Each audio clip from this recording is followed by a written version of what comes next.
Good afternoon. I'm going to call this session of the Board of Revision to order. I'd like to begin by making the statement that we are on Treaty 1 territory and institutional homeland of the Métis Nation. Our board today consists of Maurice Therian, who's farthest to my left, Jeff Peitsch, who's right to my left, my name is Harvey Diamond. The City of Winnipeg's Assessment Department is represented by Brittany Santucci, and our coordinating assistant here is Kelsey Harrison. We'll be hearing applications for revision of the assessment rules in accordance with the Municipal Assessment Act. The matters for which revision have been requested are described in each application, and we will limit discussion to those matters. The statements that applicants or the assessor may make after serving must be sworn testimony, and all parties speaking must be sworn in first. Be advised that comparative assessments of properties are not considered as evidence by our board. Our board is appointed annually by council and is independent and the city administration.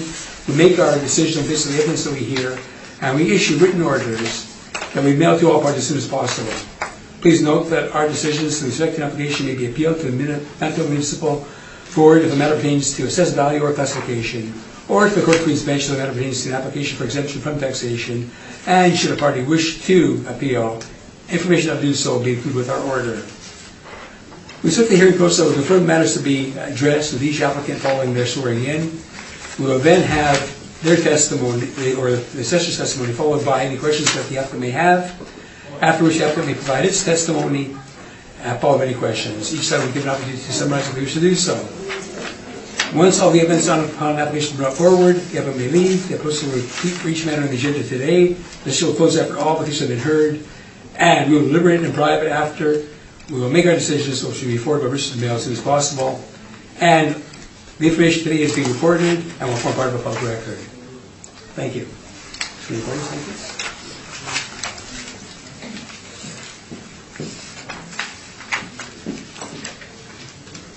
Could you please state your name? Brittany Santucci. And you swear to tell the truth, the whole truth, and nothing but the truth, so help you God? I do. Thank you. Could you please state your name? Have this been here. And you swear to tell the truth, the whole truth, and nothing but the truth, so help you God? Thank you. Thank you. Okay, thank you. So we'll deal with the matters as they are on the agenda. So the first matter that we have on the agenda is 384 Portage Avenue. You proceed when you're ready, Ms. Santucci. Thank you, Mr. Chairman. This is file number 19-3548, roll number 12093-627-000. Address is 384 Portage Avenue. This is a medical clinic. It was built in 1911, and we have an effective year built in 1920 on the property. We have a gross floor area of 115,564 square feet, and then we have a leasable area of 75,700 square feet. If you turn to page 2, I have aerial shots of the photo. It's located on Portage Avenue in Edmonton.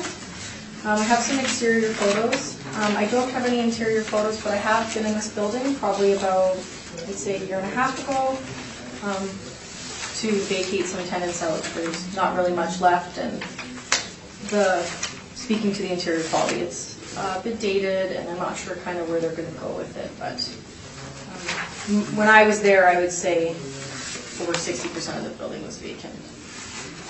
On page 3 is my request for income information that was submitted and received, subject sale history, which I did not look into there for today's analysis. And for the subject property leases, we have varying, some are net, some are month-to-month, some are gross. On page 4 is my income stream workup for the medical dental office. We have quite a few premises here, many little ones, because each floor was demised into smaller units. If you turn to page 5, for my blended rate, we have a blended rate of $12.74 overall. We have vacancy loss at 20%, and we have expenses at 2%. You've all heard our argument before. We'll be representing 2% this year. Shortfall of $10 per square foot for a net operating income of $604,462. And we have an overall capitalization rate of 8.2%. In regards to this compared to the mailer, the rent is coming in lower. They have about $684,000 they've submitted for rent. Their utilities are quite high, and their NOI that they've sent us was about $90,000. On page 6 is my rental comparables. I have 40 comparables here. There are average, I guess, medical comparables. The average for these 40 is $13.41, and the median is $13.12. So a bit higher than what we have applied to this property. Page 7 is my income value summary.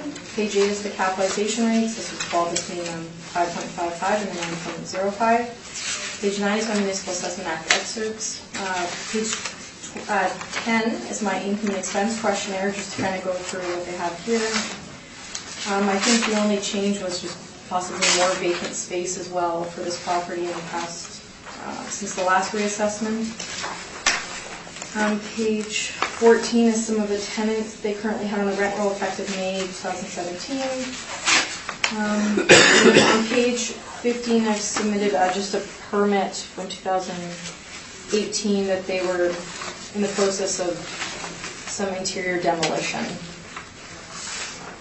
And then on page 16 is my 2020 Board Revision Addenda information. Page 18 is just the fresh look for every 2-year reassessments, changing market conditions. Page 19 is the capitalization rate, just additional evidence to support our cap rates. Page 20 is our non-recoverable expense sampling. We've all went through this. We've changed to 2% for non-recoverables. Median for our analysis was 1.06%. And page 21 is our IAA standards. And my recommendation today would be to maintain the 2020 assessed value of the $7,371,000. Thank you. That's my presentation. Mr. Baker, do you have any questions of the assessor? Just a couple. Go ahead. This probably has no parking, correct? From my understanding, no. And you mentioned it's older and very dated? Yes, and the vacancy is possibly higher than the last time it was reviewed. And your rate that you're using overall is $12.74, and that's model generated? Yes, that's model generated. Okay, and your comparables, these are all medical buildings? They're all medical, yes.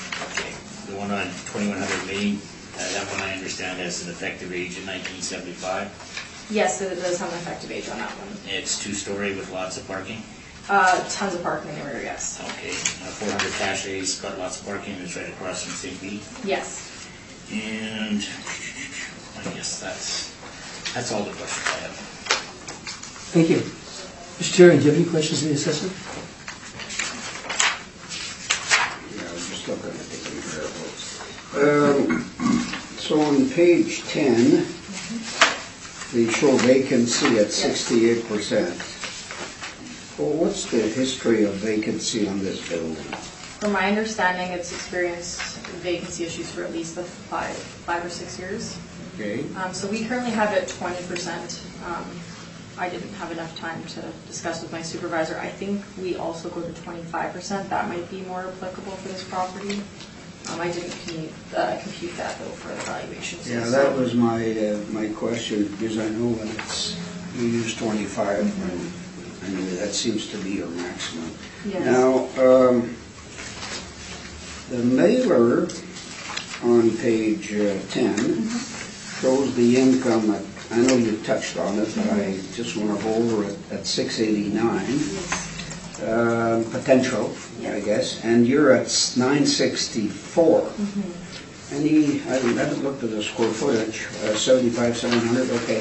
So the model seems to, have you analyzed this page 10 at all?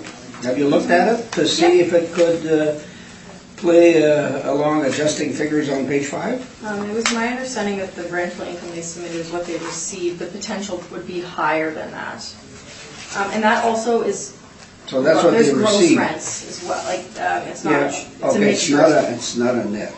I didn't factor what they had submitted too much into the model generated rate. So is it fair to say that the mailer was not really used, strictly modeled? This would be just all model generated parameters, yes. Okay. I also see, I don't know if there's a difference there, it's an OFM building. When I look at your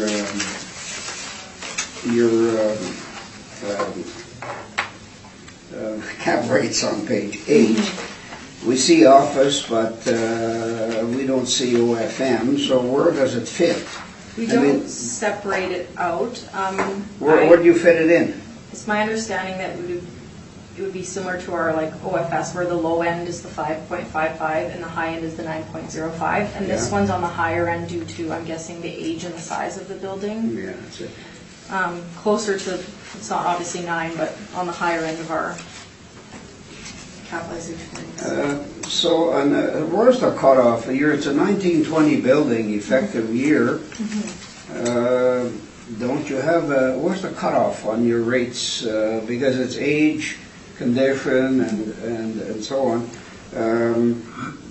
Can you tell me where the cutoff is? Is it 1945? Is it? I can't remember the exact ones from our in producing. I'm not sure if we release that to the public, but I know that it is in increments of probably about 20 years, I think, where they can change depending on if the year built or the effective year built. Do we know So what? Yeah. Do this we would know be- what the intent is with this building? What's the? There was no information on this current permit of like, it just said demolition. I Yeah, didn't know if they 200,000 had, is really peanuts. yeah. And when I was in there before, it just seemed like they were taking tenants out to, I guess, for this demolition, because I was in there before the permit came out, so it's my idea that they're just getting everybody out, and then I guess they'll figure out kind of if they're gonna renovate it, I'm not sure. Okay. We'll see what the opponent has to say. Thank you. Thank you. Mr. Page, any questions? Many of my questions have been asked. I just follow along on your page 19 capitalization rate evidence. The applicant has suggested that by way of other comparables having very different characteristics as in parking and otherwise, that the cap rates here may not be applicable. Of the evidence you've presented, which would you suggest are most comparable to the subject property? On page 19? Yeah, I'm just looking at cap rates. I don't know if any of these are very Okay. comparable. Just wondering. Like 177 Lombard's an older building, but it has been renovated. Size-wise, like, this building's quite large. I guess, like, no matter what, our cap rate's gonna be higher than all of these. Yes, So and just so kind of I based guess- on, these are probably better properties. To put a finer Yeah. point on it, I wondered why this was here Yes. and why we're. We always submit the agenda for everything, yes. Okay. I have another question. Thank you. And I just have one question, that is cap rate. I'm just looking at the table the city uses, and I'm just wondering where on that table does the cap rate that's utilized here come from? So unfortunately, we don't have it separated by, we only have the OFA, the OFD, the OFS for office. But I know that between the ranges internally, it would range between, like medical could range between the 5.55 and then the 9.05. And it would be based on, again, like age, quality, size. Okay, and here we have a building that has had perpetual, Yes. vacancies. It's older. And yeah, there's tenants no- seem to be leaving in droves, and there's no parking, which I know No. downtown isn't maybe as important as other places, but still, people want to get the best that they maybe did, 40 years ago. Yeah, like So- when I went in there, some of the floors were, and then they all varied in quality as well. Right.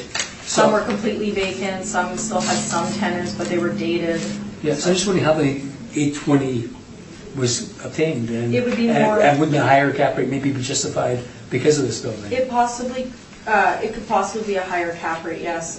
It would, in our model, since it's small drive, it would be Right. based on the parameters we have here today. Okay, and you indicated that the highest rate that the city would have would be 9%. It would be yes. Okay, thanks. Okay. Mr. Baker? Okay, I'm not contesting the rent or the cap rate. Okay, My main issues are the vacancy, which I think, I guess there's two ways you can look at the risk. You either allow higher vacancy or a higher cap rate. I'm asking for a higher vacancy rate. So I could ask the board to turn to page 5. okay.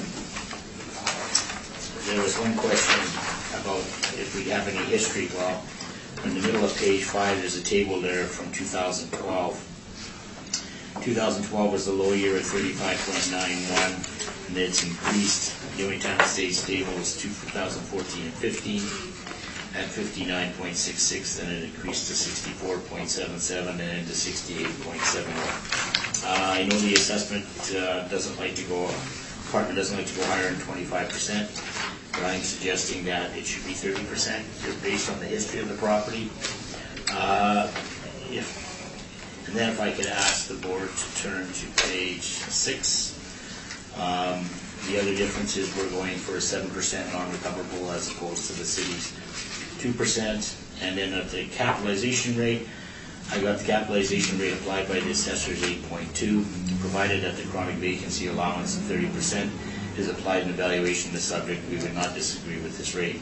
However, if a vacancy allowance of less than 30% is applied, example 25%, then we submit that a higher cap rate must be applied in those circumstances.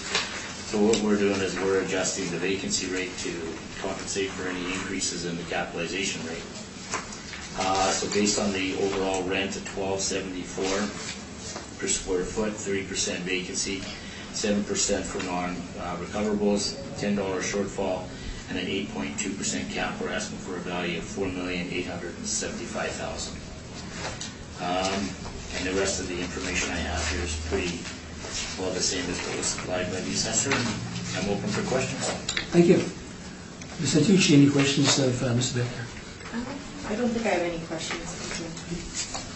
Mr. Page, do you have any questions? Actually, I don't. Okay. Mr. Terry? No, I think it's pretty clear to me, thank you.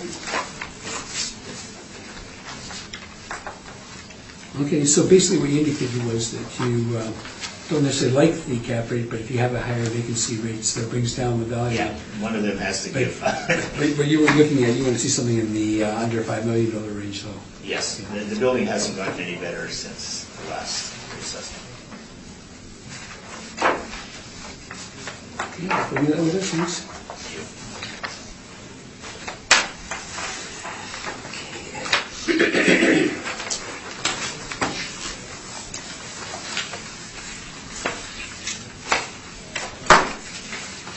Okay, well, let's go to number 2 on the agenda, which is 425 St. Mary Avenue.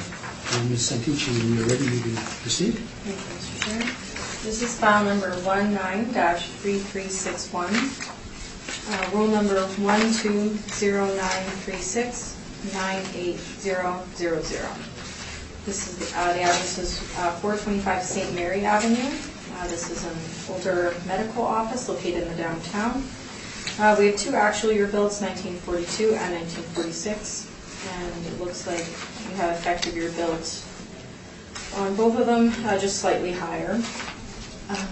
We have a gross floor area of 80,289 square feet, and we have a leaseable of 71,214 square feet. You turn to page 1, I guess 1 started when I added the pictures in there, so it should be 2, but it's listed as 1. I have aerial photos and exterior photos and interior photos. So what would be my page 2? Interior photos from 2017. There is just the 2 elevators to service the entire building. One page will be 2 here. We have some pictures of the, I think that was the basement space storage. We have a lunchroom and the Dynacare. On page 3, we have some vacant 6th floor kind of typical office space in this building.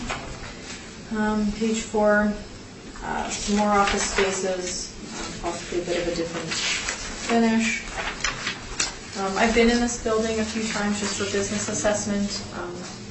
The floors vary in quality. I'd say the main floor probably has, the Dynacare is the nicest space in the building. That's the newest space. The rest of it is a bit dated, I would say. On page 5, request for income and expense was received. No subject sale history, and in regards to the subject property leases, they're gross leases and it's partially owner occupied. On page 6, I have the income workup. We have a few premises listed here. We have a blended rate of $10.43 that would be applied to the whole building.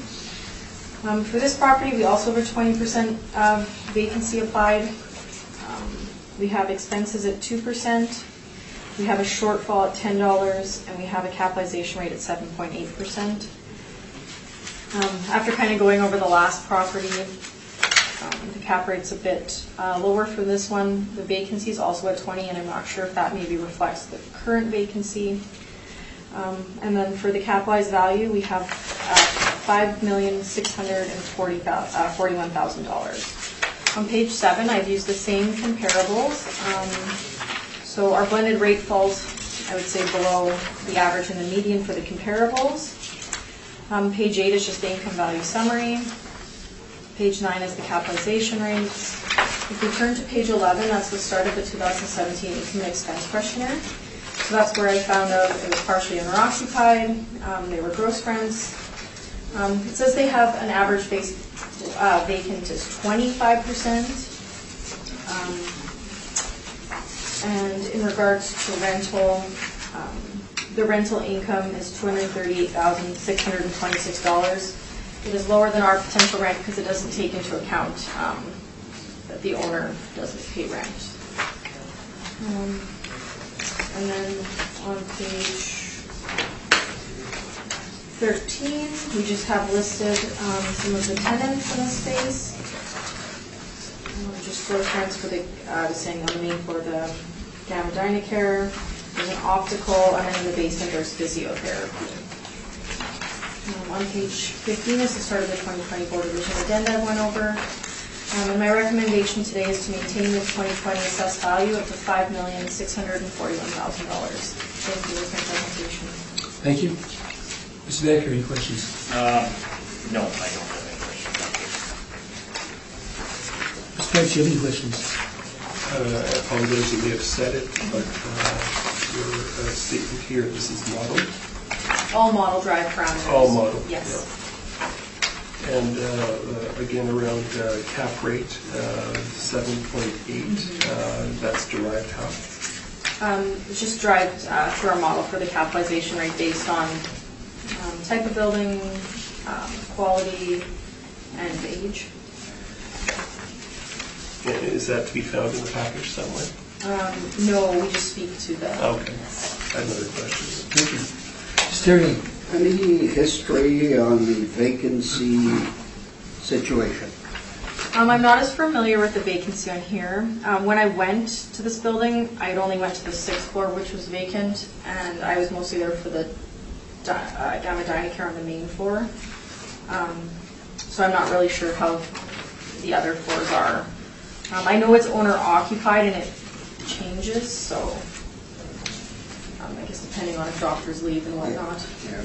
You haven't looked at the previous mailers, have you? Because the mailer on page 11 talks about 25%. And from what I remember, when I looked at the previous mailers, it would have been just strictly for the tenants when I went there, just to confirm who was there. So you never looked at the... Not for the vacancy, no. Okay, well, maybe the appellant will be able to tell us. Okay, thank you. That's all, Mr. Chairman. Thank you. And I don't have any further questions, so Mr. Baker, go ahead. Ask the board to turn to page 3, please. Just I'll give a 3 of your brief description material. of my material, yes, of the property. The subject is the Winnipeg Clinic. It's an older medical office building located on the northeast corner of the intersection of St. Mary Avenue and Vaughan Street. The improvement were built in stages from 1942 to 1961 with masonry concrete frame construction with a flat tar and gravel roof. The dates of construction are as follows. 1942, there was 2 floors plus the basement. They added floors 3 to 5 in 46, and they extended the basement to 46. And then in 1961, they added 6 to 12. There is a separate powerhouse or service building at the rear that was built in 1946. It is a 2 and part 3-story plus basement structure. The basement area is used mainly as storage with x-ray facilities of approximately 1,500 square feet. The main to 10 floors inclusive are used as doctors' offices, the typical waiting rooms and washroom facilities. The 11th floor is used as record storage and does not have medical offices. The 12th floor is used as a doctor's lounge and is only accessible by stairs as the elevators only go to the 11th. The building has, on top of page 4, the building has 2 passenger elevators and 2 sets of stairs on the upper floors, typical waiting room and washroom facilities. The building is not connected to the downtown skywalk system, and the city has assigned a variant or effective age of 1952 to the property. Subject site is rectangular in shape, and the total site size, according to the City of Winnipeg Property and Taxation Department records, is approximately 18,000 square feet with M multiple use zoning. And if I could just ask the board to turn to page 6. At the top, under potential net market income, we're not disagreeing with the assessor's overall rent at $10.43. Our main issue is in the vacancy.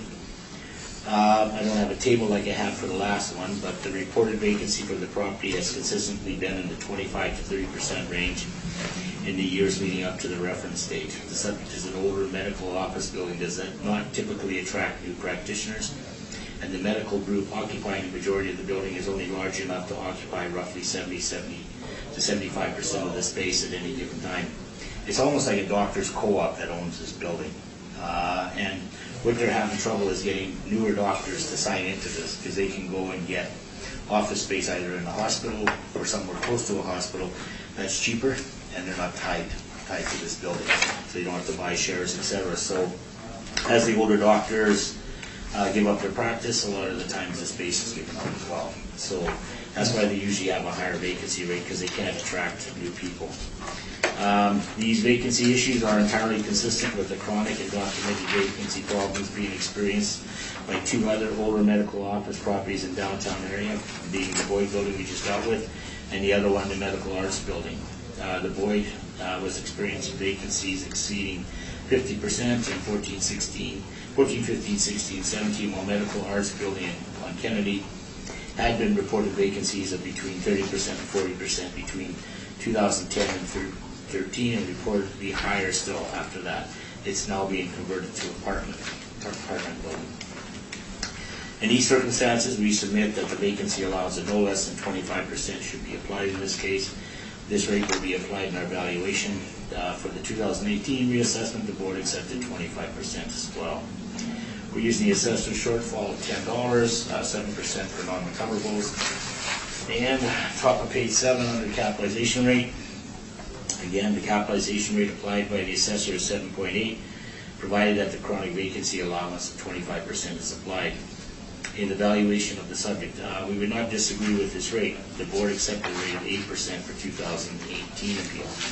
So here's our valuation based on the assessor's rent, 25% shortfall, vacancy rate, $7 non-recoverable, $10 shortfall, 7.8 cap rate, and come in at $4,360,000.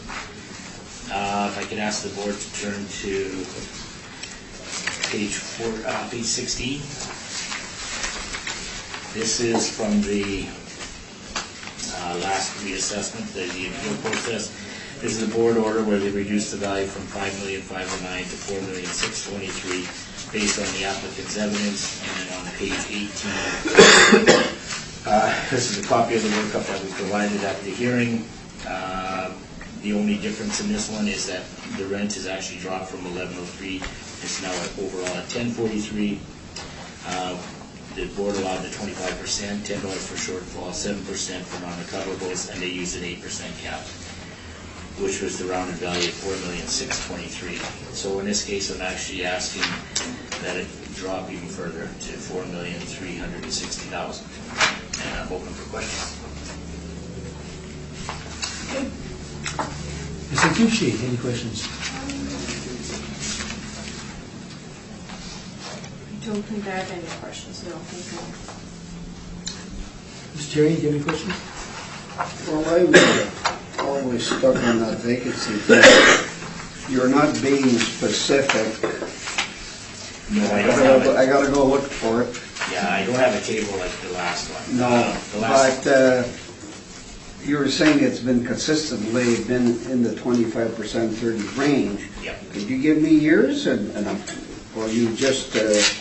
Well, for the last reassessment, we asked for 25% again because of the vacancy. Yeah. That would have been based on April 1 of 16, so we would have looked at the 14 and 15 mailers. Okay. And this one would be the 16 and 17. So that's your argument on the 25. Yeah. Okay, that's all I had. Thank you. I have none. I think you did.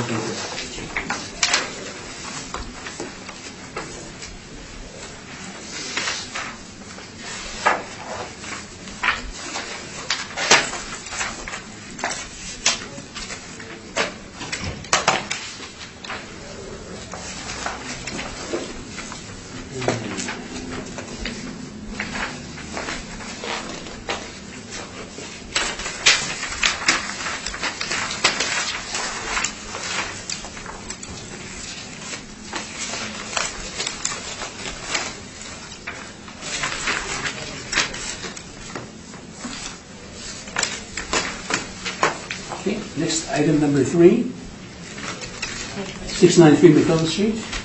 And when you're ready, Ms. Antici. Thank you, Mr. Chair. I didn't know if I wanted to, it's not new, it's just from the permit, just to show what was removed. I don't know if you guys want a visual of it, just to kind of see. To the building. May as well have it. Yeah, Yeah, I don't think you should make it. that'd be more helpful when I Yeah. explain it. Sure. Yeah. 2 of the buildings have been demolished. Yeah, no, I Is that understand. the one that demolished Yeah, last week? so, yeah, like literally. Last week, okay, thank you. Thank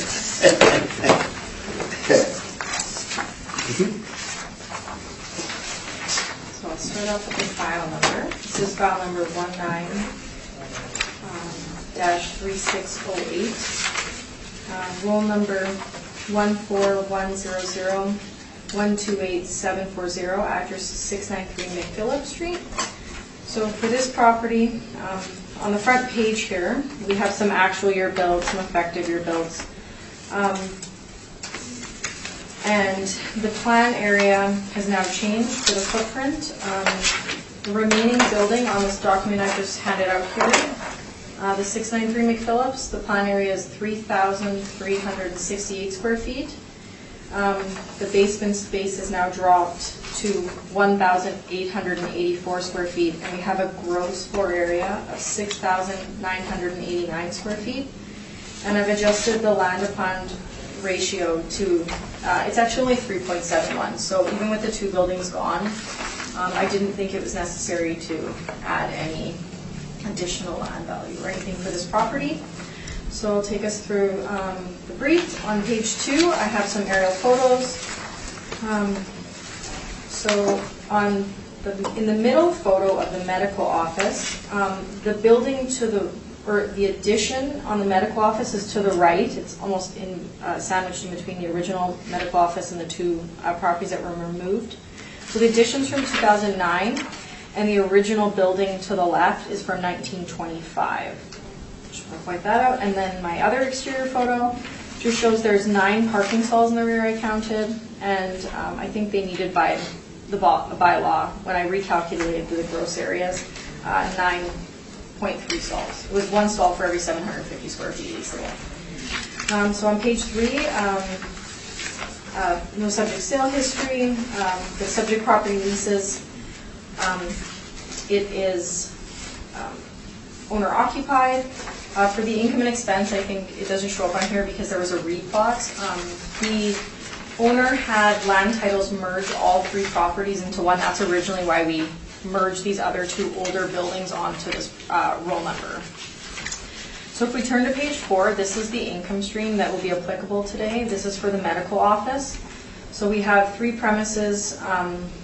The one that is the basement is the C6, which is mostly the newer basement at the 2009 edition for the basement face. And then the overall blended rate is $11.44.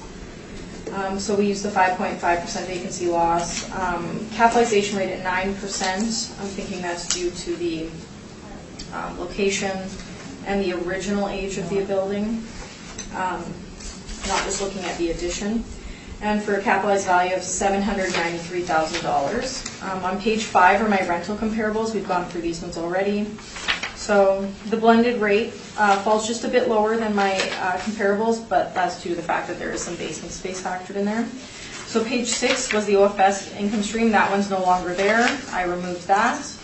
And page 7 is the house value. Again, we'll be removing that because that's no longer there. So my income value summary, income streams 1 and 2 aren't applicable. We're just looking strictly at the OFM income stream today. So my recommendation today is to reduce the 2020 assessed value from the $1,186,000 to the $793,000. Thank you, that's my presentation. We accept.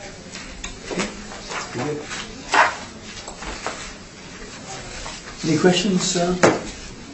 I'm sure you don't have to accept it, board members? Okay. 793? Yes. Yeah. Good, we understand, very clear. Okay. Is that for both class codes? Was there a class? Well, there was a res one, so we now Right. have the all. Oh, yeah, so Approximately. I'm, like, mine is based on, I actually removed everything at work, so it's just going to be the class code 793 for the 60T. Okay. 60. Thank you. 60. Okay.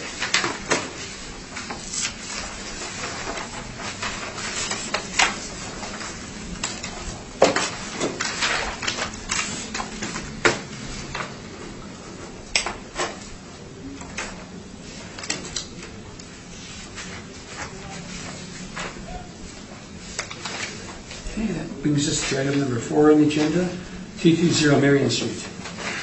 When you're ready, Ms. Chief. Thank you, Chair. This is file number 19-3345, roll number 06075083000, address is 220 Marion Street. This is a medical office built in 1988. We have a gross floor area and leasable area the same. It's owner occupied at 1,596 square feet. We turn to page 2, just an aerial shot of the property. It's located on Marion, in between Kenny Street and Traverse Avenue. Exterior photos, I didn't have any interior photos, and I've actually never been in this building. It's never been a field before, so I didn't have a whole lot of information on what the interior was like, and due to the fact that it's owner occupied, I couldn't find any old lease ads or anything. On page 3, for request for income information, we've received a response. Subject sale history, there's no sale history, and it's owner occupied, as I said. Page 4, this is our medical workup. We have the 1,596 square feet rental rate of $16.41 per square foot. We've applied the 5.5% vacancy loss, 2% expenses, and overall capitalization rate of 6.55% for $361,000. When you compare our rate to my rent comparables, I have the 40 office medical comparables here. They average $13.41, $13.27. They range from $11 to $15.74. So this does seem high, what was generated by the model. And page 6 is just the income value summary. For the capitalization rates, this one would fall between, again, the 5.55 and the 9.05.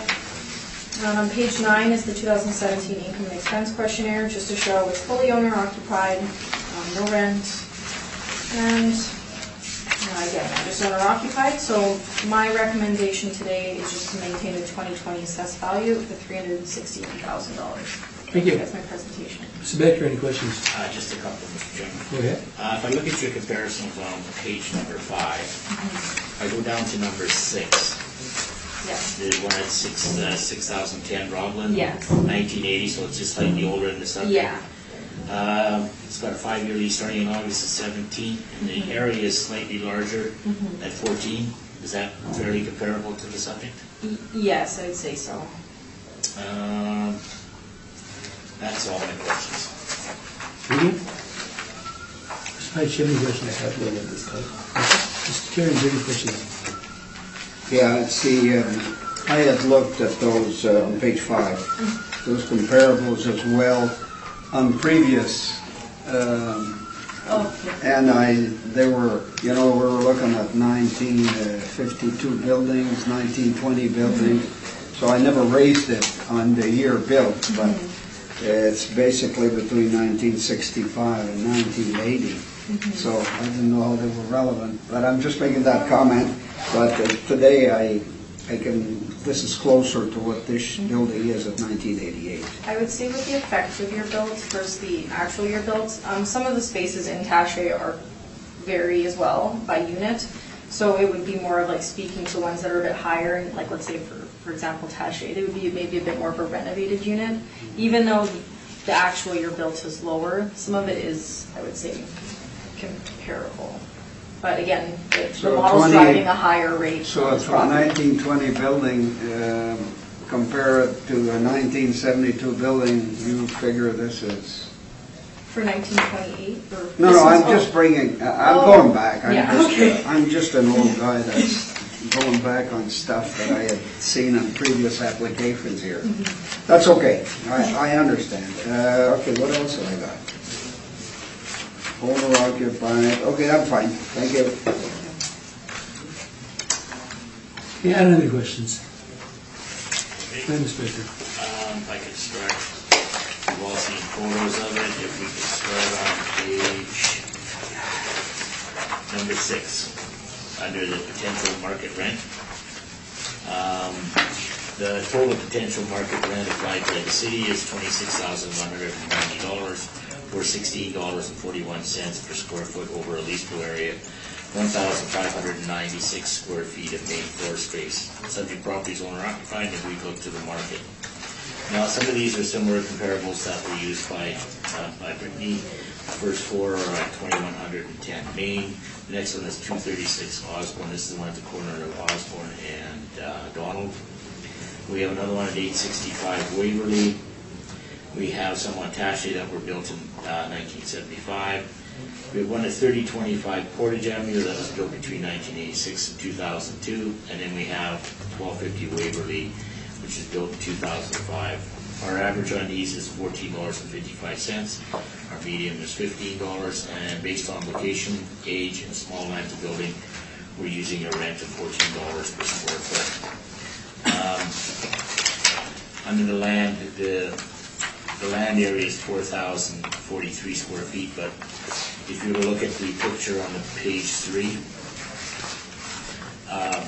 while it seems like there's lots of parking due to the configuration of the parking at the back of the building, the dentists and staff could park against the building if they don't have to get out, and it still leaves very little space though for the balance of the parking lot. So I'm suggesting that based on the age, the size, location, and parking, that a fair rent would be $14 per square foot. Back to the bottom of page 6, vacancy allowance, we're accepting the assessor's vacancy allowance of 5.5. For non-recovered expenses, we're using 7%. Shortfall, we're using the same $7 that's used by the assessment department. Now under the capitalization rate, this is basically part of our capitalization rate study. If I could just get the board to turn to page 11 under office cap rates. We didn't have any OFMs either. The cap rates that we had were, one was the strip mall on 896 Main, that was 7.22. We had another small office building on Warsaw, that was 6.49. We had one, I think this is an old real estate office on St. Mary, that was almost 7%. 259 Portage, that's the Paris building, that one came in at 8.87, and then 430-23 Main, the old wheat board, came in at 9.35. On page 12, this is the cap rates that our ranges and that we came up with. And for downtown A, we came up with 6 to 6.5, B 6.75, C's were 7.5 to 8, D's we were 8.5, and then for suburban we were between 6.25 and 7.50. We don't have any for OFM, so if I could ask the board to turn to page 13. The city has applied a capitalization rate of 6.55%. Our analysis shows suburban office buildings should be in a range of 6.25 to 7.5. Subject is a small one-story building that could be used for several purposes and has a small land-to-building ratio, and therefore we're using a cap rate of 7%.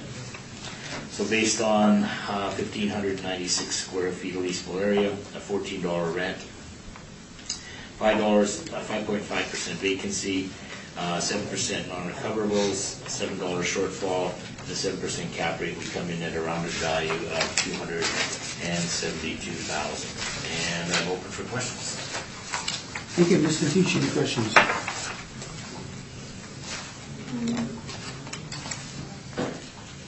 So with your potential market rent, you looked more to the comparables and found that these were better suited based on even the interior quality of the building and whatnot. Yeah, basically it's a dentist's office, so it's typical. You got your cubicles. Okay, so it's just like waiting area. Okay, I've never been in this one, so I was just curious. That's all my questions. Thank you. Special questions? I have none at this time. Mr. Terry, do you have any questions? Well, I'm just going over your, I'm not sure I listened to you properly on the cap. On your page 8, The example that you were showing us here at 6.5, in the middle of the page, Yes. could you explain that one? And because obviously you're using 7, and I'm trying to see what I've missed here. Well, this is through the band of investment or mortgage and equity method. Okay. And that's got method of deriving capitalization rates takes both the debt and equity components into account.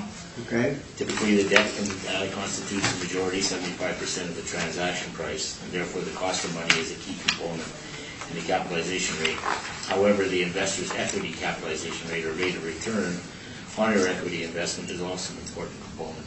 As an example, assume 25% equity investment, the remainder being debt, with a mortgage constant rate of 4%. The investor's expected rate of return on equity of 14%. The cap rate is then determined as 0.75 times 0.04 and then 0.25 times 14 equals 6.5%. So for different situations, to some Yeah. extent. I know you've raised previously cap rates of the last cycle. Do you know what the cap rate of last cycle was? No, I don't. I think this is a brand new client for us because I didn't have any. There's I couldn't find any appeals for this property. Yeah, so I don't have a, So you don't have the last. no. Okay, that's all. Thank you, Mr. Chairman. So I'm focusing in on your income approach and your comparables that you show on page 6 of your report. Yes.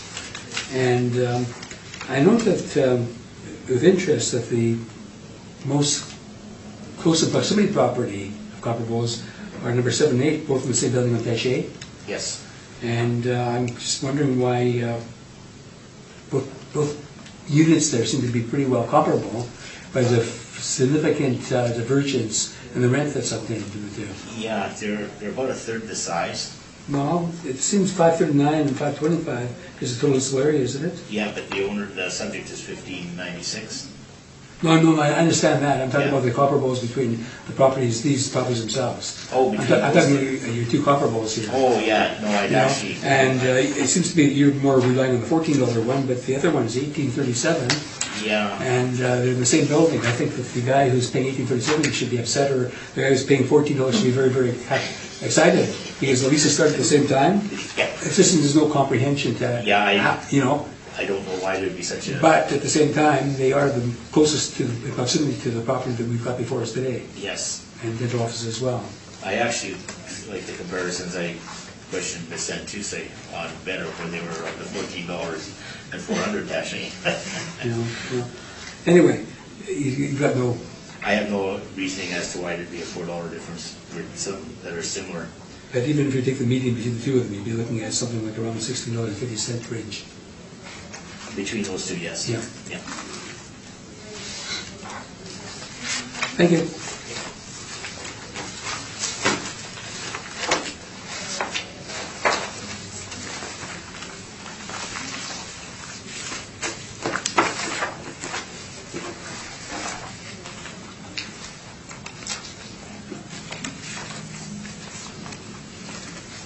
Okay, well, let's go to item number 5. And that is 344 Marion. Thank you, Mr. Chair. This is file number 19-3391, roll number 06080474000. Address is 344 Marion Street. This is a medical office. The actual year built was 1957, and we have an effective year built of 1977. We have a gross floor area of 2,430 square feet, leasable area of 2,100 square feet. So even though it's owner occupied, we removed part of the basement from the lease, but we deemed not to be applicable. We turn to page 2. I have an aerial photo of the building here. So it's located on Marion, closer to Enfield Crescent and Des Mirons. The exterior photos here, I unfortunately haven't been in this building and I didn't have any exterior photos to go off of. On page 3, we have the request for income expense that's been received. We have a older subject sale history from 2001, so quite old. Subject property leases, it's partially owner occupied, and they're gross leases. From what I could understand from the mailer, The first unit, the 1,500 square feet on the main,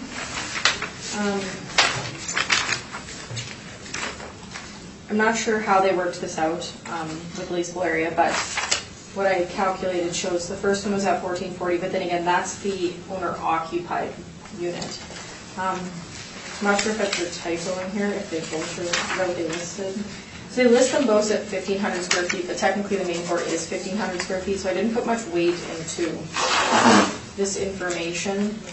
And the basement space is owner-occupied as well, so what I calculated from the mailer could possibly be more like a book rent.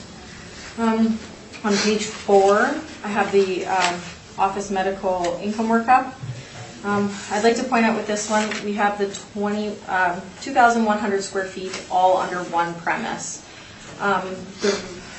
That means we've factored in 600 square foot of basement space, which has been, there were some changes made so that the rent didn't come in at the higher rent, like the previous property at the $16, it came in at a $12.11.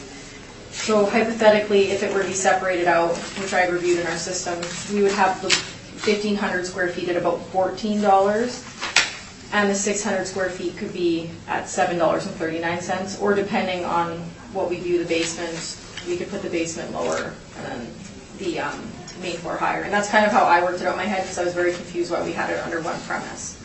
So to rationalize the $12.11, that's kind of what I used.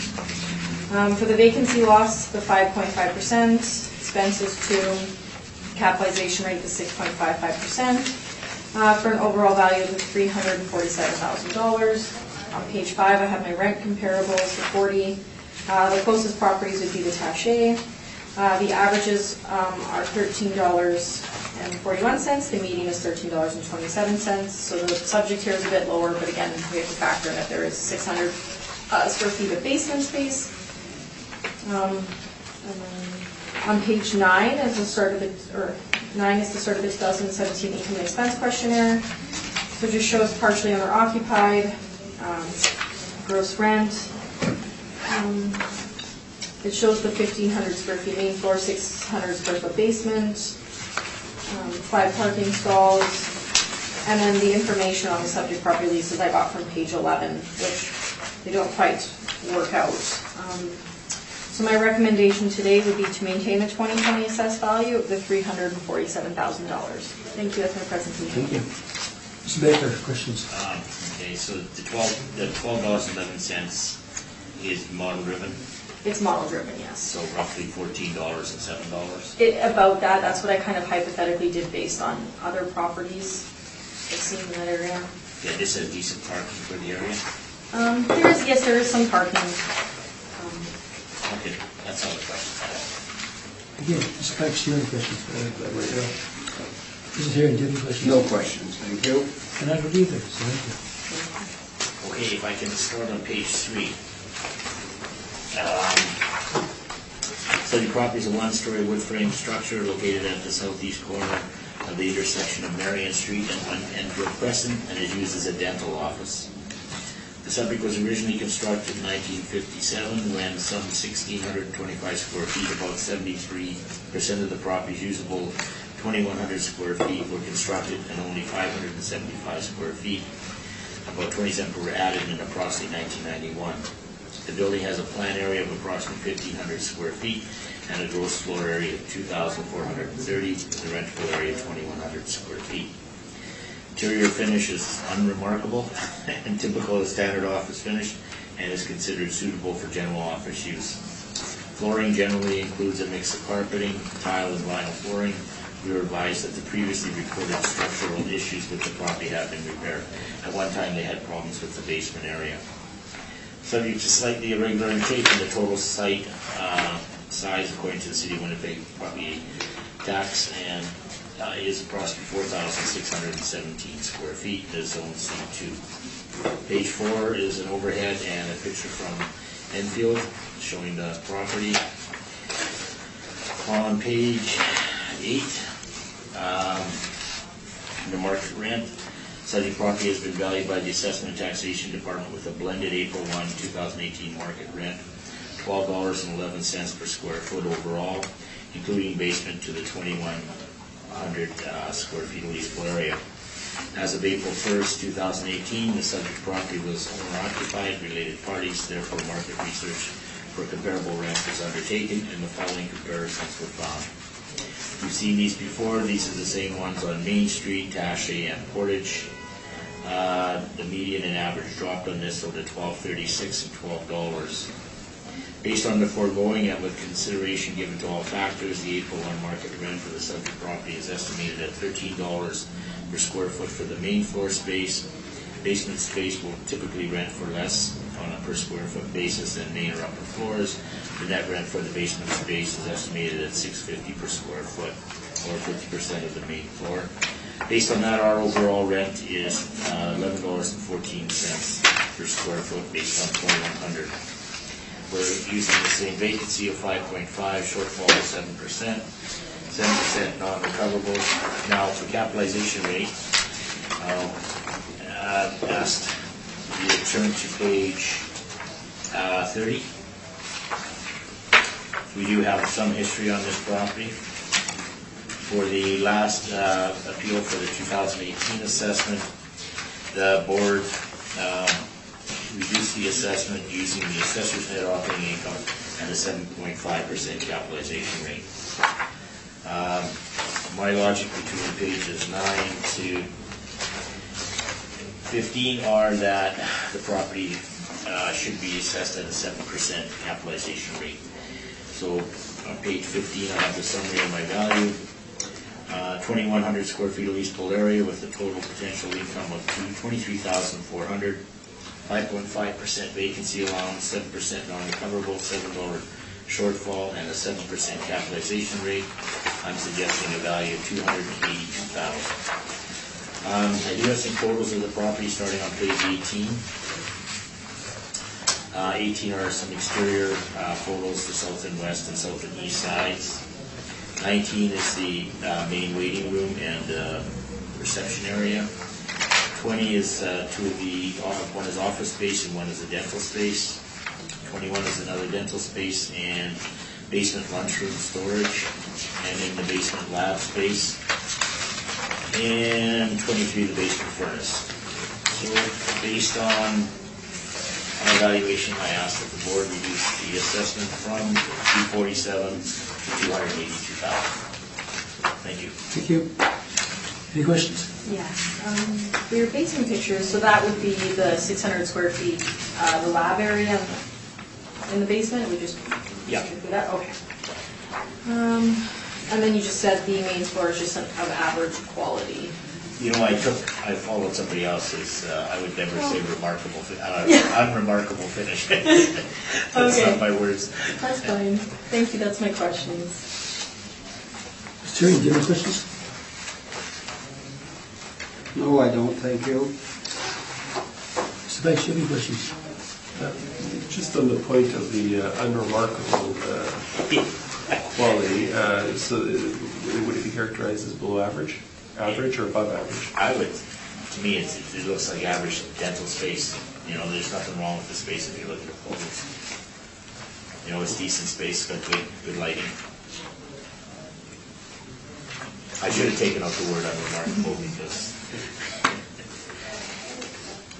Okay, no more questions. Yeah, I don't have any questions, thank you.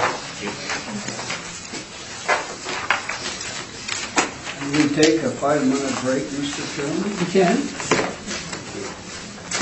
Okay, so we're back on the agenda now, and the next item is number 6, which is 1180 Kevin Highway. Ms. Anucci, when you're ready. Thank you, Mr. Chair. This is file number 19-2455, roll number 03090502100. Address is 1180 Kemina Highway. This is a medical office that was built in 1972. We don't have an effective year built on it. And we have a gross floor area of 6,198 square feet and a leasable of 4,896 square feet. If you turn to page 2, the property is located on Kemina, near North Drive on the corner.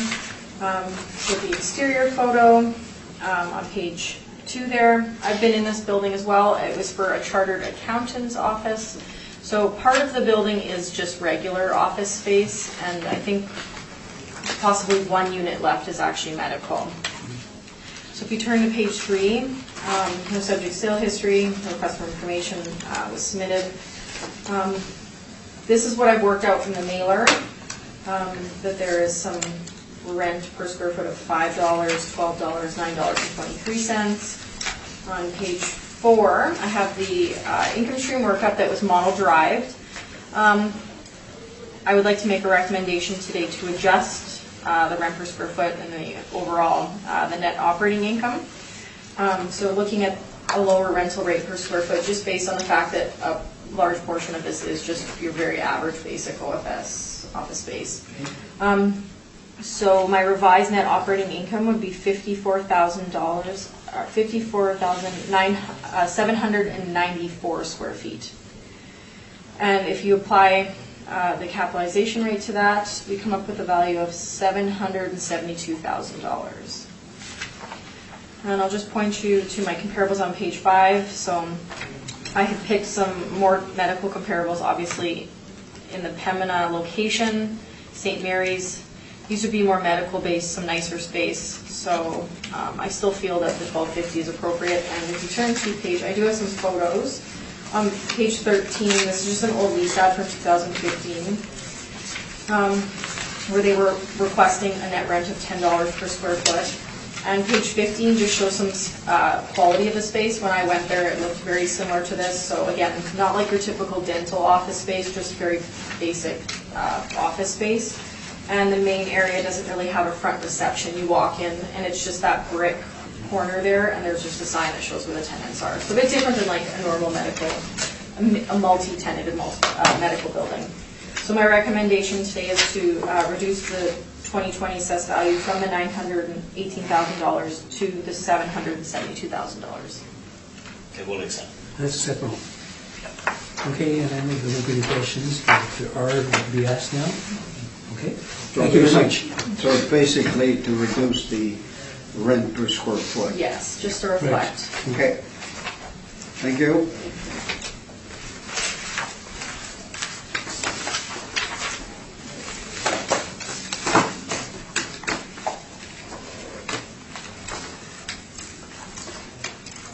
And our final item on the agenda, number 7, 1200 Waverly Street. Majority of that in the subdivision. Thank you, Mr. Chairman. This is file number 19-4030, roll number 03071607200. Address is 1200 Waverly Street. This is a newer medical office building. Actually, your built is 2001. And we have a gross floor area of 16,707 square feet and a leasable area of 16,666 square feet. On page 2 is the aerial photos to show what's at the corner of Waverly and Buffalo Place. You can also see that they have very good amount of parking. And then I have the 2 exterior photos at the bottom. On page 3, the request for information that has been received. We have a sale from 2001. I'm guessing that was probably for land value. I didn't look too much into that. Subject sale property, or subject property leases. I calculated net leases except for the first unit, Unit 1. That is occupied by the owner. The other units, we have a rate of $18 applied to Unit 10, $11.50 to 6. Unit 7 is $18. 8 is $17, and Unit 9 is $18. If we turn to page 4, I have the income stream workup. So we have the spaces here. We have a blended rate of $16.39 per square foot. We've applied the 5.5 vacancy, 2% expenses, and a capitalization rate of 6.55%. If we turn to page 5, I have my rent comparables. I had chose different rent comparables for this one. We have some of the newer properties with effective year built in 1985, 2012, 1986, 1997. So I have 24 comparables here. They average $20.32, and the median is $21. On page 6 is the income value summary. If we turn to page 9, that's the start of the income and expense questionnaire. So we have the rental income listed here by the owner as the $242,207 compared to what we've used for our potential rent of $273,000. I would think that wouldn't include hypothetical owner's rent.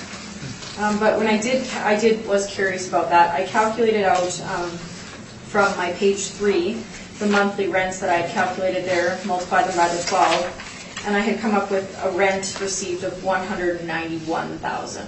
So that I think would be a good measure of what the tenants are paying versus what the owner isn't paying compared to our model generated amount.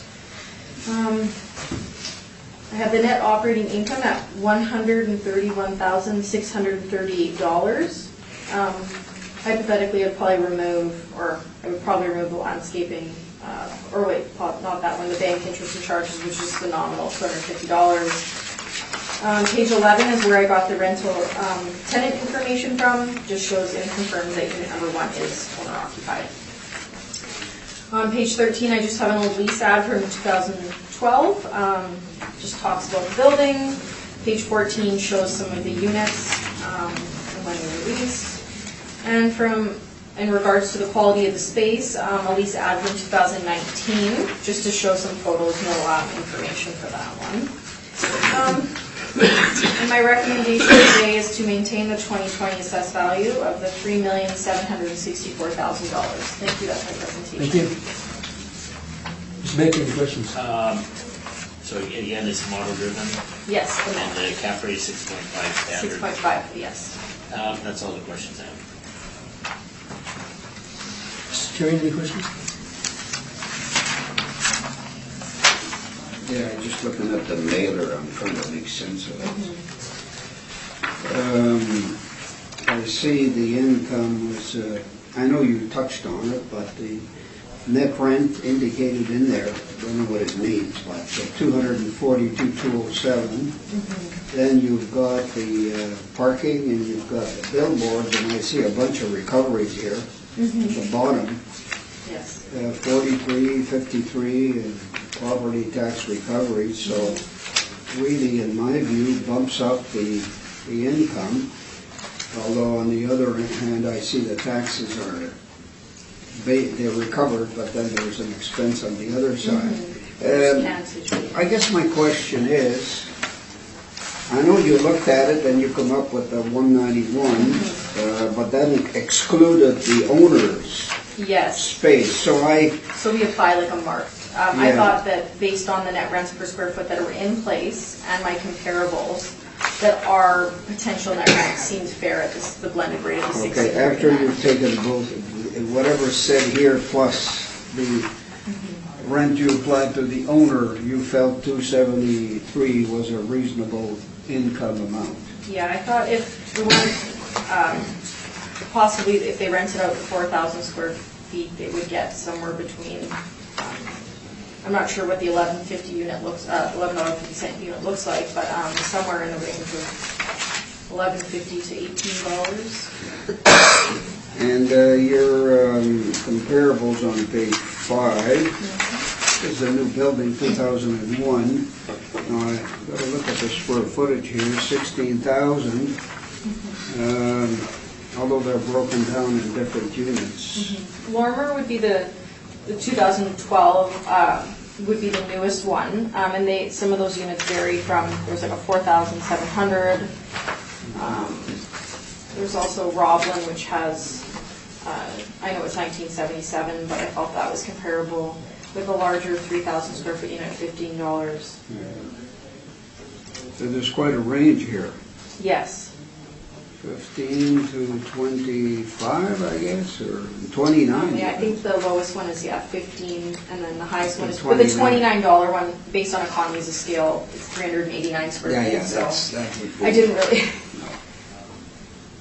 So you feel your comparables are. Have you seen this building at all? Have you been in it? I actually haven't been in this building. Yeah. No. Okay. That's all, Mr. Chairman, Thank thank you. you. Rich? I have none at this time. Okay, so I'm looking at page number 3, and I know it's not your document, I mean, it's your document, but you're just getting information that you got. But do you know why the third unit, number 6, has such a lower renting average? Is it vacant space maybe? Or, I mean, basement space maybe? There's no basement from my Okay. understanding. I'm not sure. When I calculated it out, that was the only one that stood out, but Yeah. I figured put them all on the chart and Yeah. most of them seem to be higher. It's also the largest unit.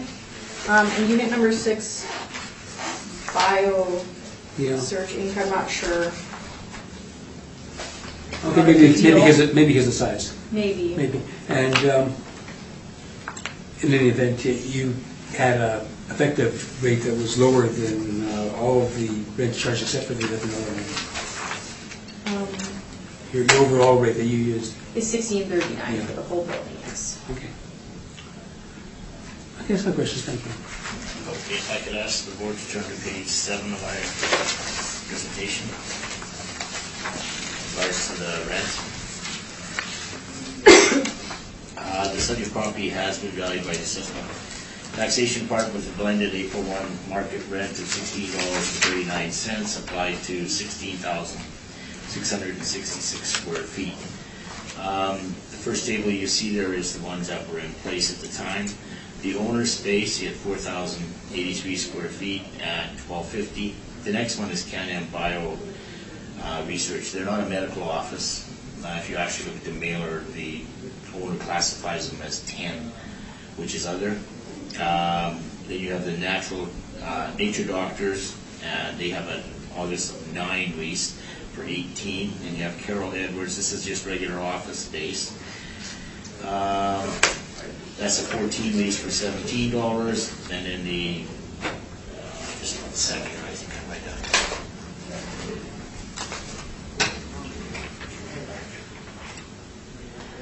Yeah, Carol Edwards is actually office space, and then the CDPC is medical space, and the Dr. Stanton PC is also medical space. The newest leases are September of 15 and March of 15. The lease the lease advertisement that the assessor put in for brief showed that they were asking for $16 back in 2012. While in 15 they accepted $11.50 for 5,783 square feet of space for unit number 6. So I think the 16 was something they were hoping for, but unfortunately they weren't able to get it for that large of a space. So the actual overall rent is $14.36 using the owner's rent of $12.50. Based on the comparables I've shown here, which I've shown in previous briefs, I'm using $14.50 overall, which includes the owner's space as well. So vacancy 5.5, shortfall is $7. I'll talk about the cap rate on page 14. So at the top of page 14, I've got the city has applied a capitalization rate of 6.55%. For the 2018 cycle, the city used a cap rate of 6.25, and the Board of Revision used a 6.75% cap rate in order. Since our analysis shows no compression from April of 16 to April of 18, we're using 6.75. So based on a leasable area of 16,865 square feet, an overall rent of $14.50, vacancy at 5.5, 7% non-recoverables, 7% shortfall, and a 6.75 cap rate, we are asking for a value of $3,088,000. And that's my presentation. Thank you. Any questions, Mr. Teacher? Yes. Would you agree that all your newest comparables are over $15 per rent per square foot? The ones in 2000 were 17 and 19, yes. Yeah. And 2005 was 15, the one on the 1250 waiver, which is just down the street. That's all my questions. Thank you. Mr. Page, you have any questions? Have you been through the property? No, I haven't. So would you have any insight into Can-Am Bio Research and why, if it is as on its face a research facility, why that lease would be as low as it is? All I know is that the owner classifies it as other. They don't classify it as office space, they don't classify it as medical. But I haven't been in it. I'm assuming it's based on size, but other than that, I'm not sure. I know when this building was first built, they wanted it to be strictly all medical. But there's a medical offices? Medical offices, yes, and there's a good portion of it that ended up just being office or other. But I haven't been in it, so I can't give you any insight on that. Have you ever done comparables or seen comparables related to research facilities? No, I don't think so. I may have, but I don't remember. Okay. I never looked for any specific tenants like that. Okay. Other questions? Okay, Mr. Terry, one question? Yeah, I was looking at your leases, and I don't know if there are any step-ups in there. One's pretty old. It's not a large portion, but that's on page 7, by the way. Dr. Payson, January 2016. 2010? 10, yeah, I got the wrong year here. Yeah, it's a 10-year lease. So a 10-year lease. Any step-ups on those, or Not that I'm aware of. not that you're aware of, eh? No, and then the other one was, See, there's one August of '09, and one in December of 09. yeah, you know, I don't know what this all means. They were all 10-year leases, so I don't have any record of any step-ups. You don't think? Once we have the 2020 mailer, then we'll be able to. And you've got 200 square feet more than the city. Well, 199. Yeah, but You've got a couple of hundred square feet difference. I'm just using the leasable area that the landlord or the owner gives. So what is the city using? We're using. I'm redirecting the question, Mr. Chairman. So we're missing Right. 41 square feet. Hey, We're missing- you've got, I'm sorry, maybe I'm not reading, I'm reading 16,666. And he's using on page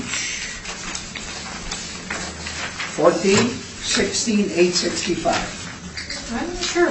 We have the gross floor area at 16,707 square feet, and we would use that off of permits.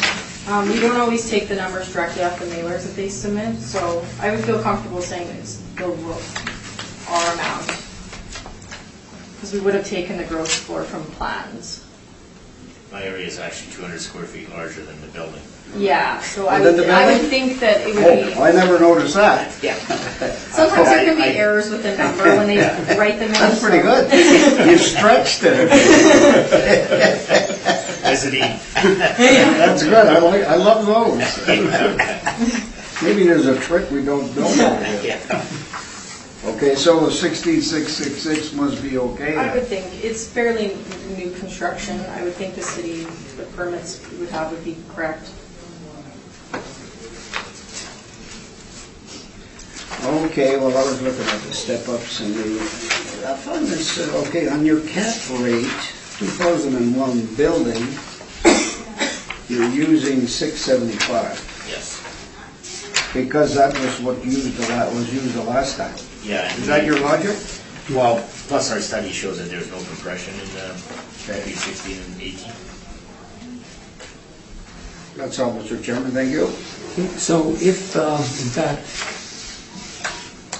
the original amount that was capitalized at was the city's using now, and there's been no conversion, you wouldn't be asking for an increased cap rate then? Well, 6.5 has been applied to OFS, Mhm. but the medical buildings usually, a lot of times the cap rates are a bit higher. But you say, you're based on two things, like you said, because the Board of Education gave last time 6.75, and there's been no compression. So if you only did 6.55 last time, and there's been no compression, you'd still be asking for an I would increase. still be asking for 6.75. That's what we are. Okay, so the rationale then for maintaining that isn't what you told Mr. Terry then? Well, it's part of it, and I wrote it in here. And, you know, a big portion of this is what the owner is attributing for the rent that they pay. Because the city has a model-driven rent for the owner-occupied space. Yeah. They showed that they were actually not paying anything for it, and on your page, there was something showing that they have a attributable rate of 12.5, which is a lot lower than any other tenants that our medical tenants are paying. Then the smaller medical So one, yes. I'm suggesting to you that maybe they give themselves a preferential rate because they're the owners. Well, probably, and usually it's a book rate, whatever the accountant says. Yeah. Okay. You answered my question, thank you. Okay.